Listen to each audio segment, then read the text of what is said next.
நாம் அணியும் பெரும்பாலான நகைகள் பூமிக்கடியில் புதைந்திருக்கும் விலை மதிப்பற்ற உலோகங்களில் இருந்து தயாரிக்கப்படுகிறது.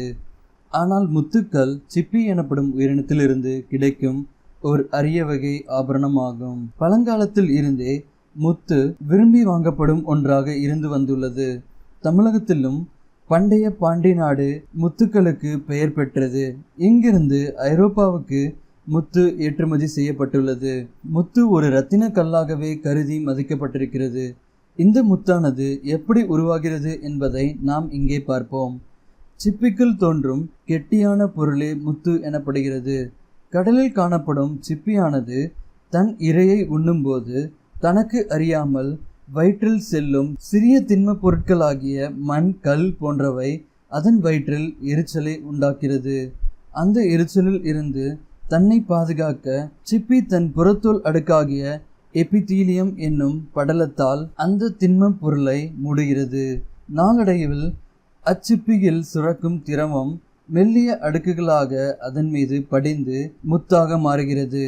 முத்து உருவாகும் போது மெல்லிய அடுக்குகள் புதியப்படுவதால் ஒளியை உட்பிரவேசிக்கவும் பிரதிபலிக்கவும் ஏற்ற தன்மை உடையதாக காணப்படுகிறது. இதனால் சாதாரண முத்துக்களும் கூட பார்ப்பதற்கு மிகவும் ஒளி உடையதாக தோன்றுகிறது. முத்துக்களின் வகைகள். முத்துக்கள் நன்னீரில் உருவானவையா, கடல் நீரில் உருவானவையா, அவற்றை உருவாக்கிய முத்துவின் சிப்பி வகை, உருவான பிரதேசம் என்பவற்றை பொறுத்தே முத்துக்களின் வகைகள் வேறுபடுகின்றன. முத்துக்களில் அக்கோயா முத்து, தென்கடல் முத்து, தகித்தியன் முத்து, நன்னீர் முத்து என பல வகைப்படும்.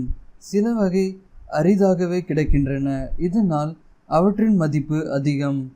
முத்தை செயற்கையாகவும் உற்பத்தி செய்கின்றனர். செயற்கை முத்துக்கள் இயற்கை முத்துக்களை போலவே உருவாக்கப்படுகின்றன. ஆனால் செயற்கை முத்துக்களில் மண் போன்ற சிறிய திண்மங்களை உயிருள்ள முத்து சிப்பியின் திசுவிற்கும் சிப்பிக்கும் இடையே கவனமாக திணிப்பர்.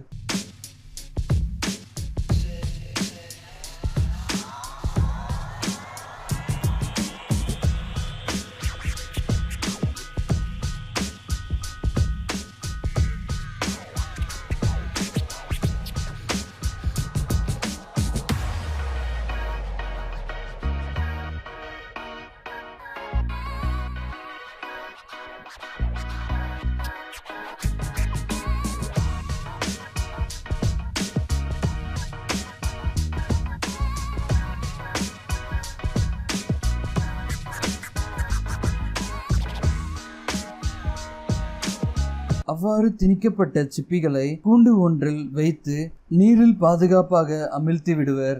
நாளடைவில் அந்த சிப்பிக்குள் சுரக்கும் நக்ரே என்னும் திரவம் மெல்லிய அடுக்குகளாக அந்த திண்மத்தின் மீது படிந்து முத்தாக மாறுகிறது. இவ்வாறு பெறப்படும் முத்துக்கள் செயற்கை முத்துக்கள் எனப்படும். தோற்றத்தில் பெரிய முத்துக்கள் பெற பல ஆண்டுகள் காத்திருக்க வேண்டும். இந்த அரிய முறையை ஜப்பானியர் ஒருவர் 1804 ஆண்டில் கண்டுபிடித்தார்.